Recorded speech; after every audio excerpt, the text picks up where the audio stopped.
Gaseous reaction.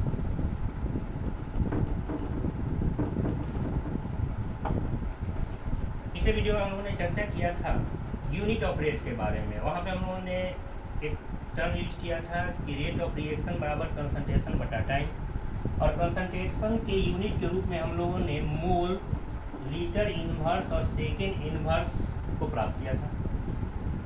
मोल, litre inverse, second inverse में हम लोग आते हैं लीटर। लीटर यानी वॉल्यूम का एक मात्रक, unit of volume. Gaseous reactions के बारे में हम लोग चर्चा करने से पहले गैस के बारे में जानते हैं। Gas state of a matter यानी पदार्थ की एक अवस्था है, एक ऐसी अवस्था जिसका आकार और आयतन दोनों अनिश्चित होते हैं, यानी शेप और वॉल्यूम जो होते हैं उनके डिफिनिट नहीं होते। और ऐसे केसेस में क्योंकि वॉल्यूम डिफिनिट नहीं है तो ये लीटर डिफिनिट नहीं हो सकता और यूनिट ऑफ रेट हम लोग प्राप्त नहीं कर सकते। तो गैसियस रिएक्शंस के लिए हम लोग यूनिट कैसे प्राप्त कर सकते हैं? गैसियस रिएक्शंस के यूनिट के लिए जो चर्चा हम लोग करते हैं वो शुरू होती है दाब यानी प्रेशर से। प्रेशर गैसों का एक प्रमुख गुण है और इसके लिए हम लोग प्रेशर बटा समय का प्रयोग करते हैं। दाब समय।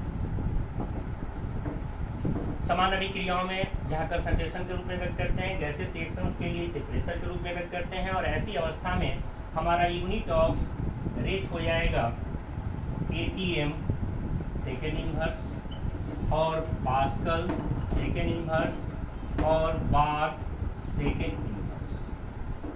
एटीएम, पास्कल और बार प्रेशर के यूनिट्स हैं और ऐसे केसेस में हम लोग इनका प्रयोग करते हैं। पिछले दिन हम लोगों ने चर्चा की थी कुछ अन्य टॉपिक्स के बारे में भी, इसको एक बार रिकॉल करवा देते हैं। हम लोग चर्चा करें केमिकल काइनेटिक्स। केमिकल काइनेटिक्स में हम लोग रेट ऑफ रिएक्शन और मैकेनिज्म का अध्ययन करते हैं। रेट ऑफ रिएक्शंस यानी समय के सापेक्ष रिएक्टेंट्स के कंसंट्रेशन में कमी या फिर प्रोडक्ट के कंसंट्रेशन में हुई वृद्धि। पिछले दिन हम लोगों ने चर्चा की थी कि सामान्यतः रेट ऑफ रिएक्शंस के आधार पर हम लोग रिएक्शंस को दो भागों में बांटते हैं, एक फास्ट रिएक्शन, दूसरा स्लो रिएक्शन। एक चर्चा हम लोगों ने की थी मॉडरेट रिएक्शंस के बारे में और ये भी चर्चा की थी। इसके आगे हम लोग चर्चा करेंगे। फास्ट रिएक्शंस और स्लो रिएक्शंस की पिछले वीडियो में चर्चा हो चुकी है।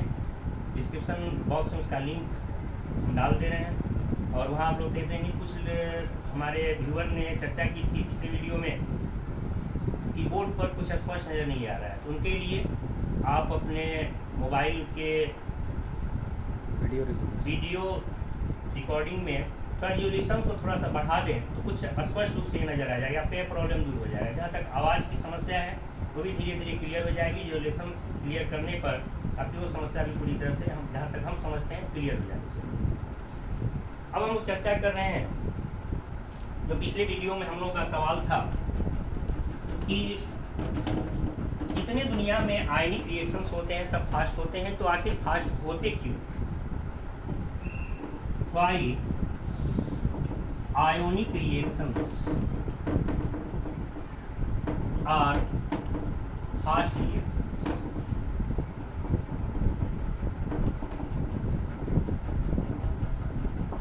आयनिक अभिक्रियाएं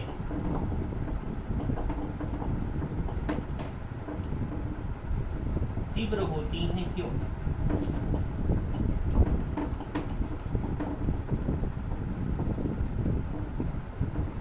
आयनिक अभिक्रियाओं के बारे में हम लोगों ने चर्चा किया था कि वे सारे रिएक्शंस, वे सारी अभिक्रियाएं जिनमें आयन भाग लेते हैं, आयनिक रिएक्शंस के अंतर्गत आते हैं, इनमें समय का पता नहीं चलता और इसलिए फास्ट होते हैं।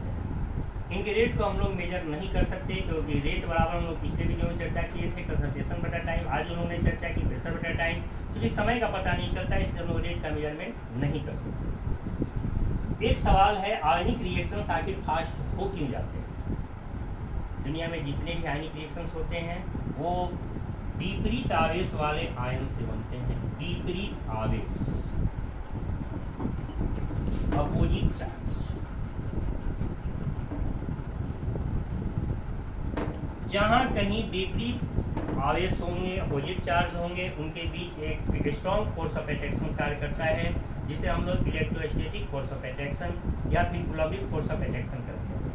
जाहिर सी बात है ये अट्रैक्शन फोर्स काफ़ी स्ट्रॉन्ग होता है, दुनिया के शक्तिशाली बलों में से एक होता है, इसलिए बिना समय गंवाए इन आयनों को आपस में जोड़ देता है। फिर से हम चर्चा कर ले रहे हैं। आयनिक रिएक्शंस अपोजिट चार्ज वाले आयनों से बनते हैं और अपोजिट चार्ज वाले आयनों के बीच एक स्ट्रॉन्ग फोर्स ऑफ अट्रैक्शन कार्य करता है, जिसे हम लोग कूलम्बिक फोर्स ऑफ अट्रैक्शन या फिर इलेक्ट्रोस्टैटिक फोर्स ऑफ अट्रैक्शन करते हैं। और यह स्ट्रॉन्ग फोर्स ऑफ अट्रैक्शन के कारण ही बिना समय गंवाए आयन आपस में जुड़ जाते हैं, और यही कारण है कि आयनिक रिएक्शंस फास्ट हो जाते हैं। इन आयनिक reactions two oppositively charged ions are formed. Within these oppositively charged ions, a very strong force of attraction is developed, and hence no time taken is found, and rate of such reactions cannot be measured.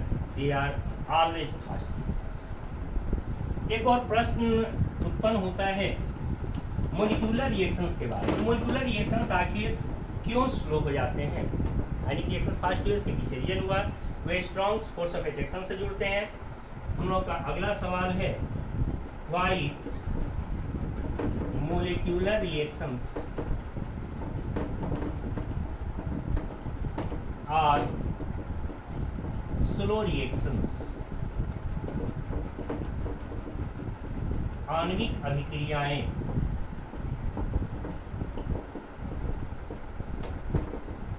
मंद होती हैं क्यों?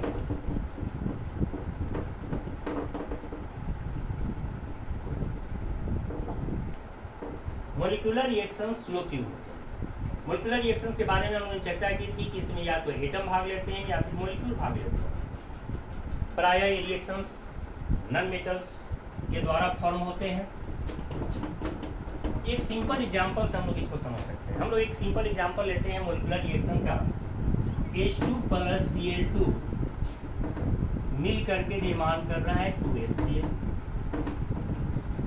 ये दोनों यहाँ पर reactants हैं, यानी अभिकारक हैं।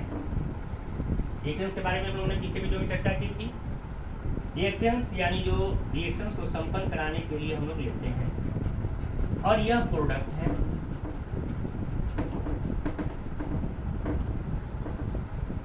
H2 + Cl2 tends to 2HCl, जिसमें H2 और Cl2 हमारे रिएक्टेंट्स हैं और 2HCl प्रोडक्ट्स हैं।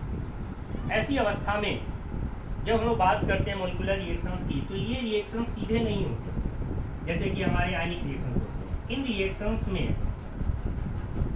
कुछ स्टेप्स ऐसे होते हैं।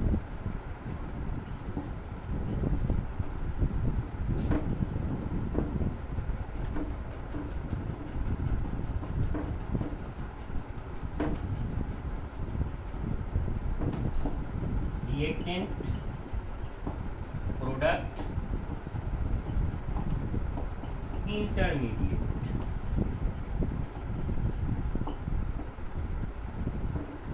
यानी रिएक्टेंट से प्रोडक्ट के बीच में एक स्टेट बनता है, जिसे हम लोग इंटरमीडिएट कहते हैं। जैसे मान लिया जाए कि ये कलम हमारे हाथ से नीचे गिरा, हमें इस कलम को उठाना है।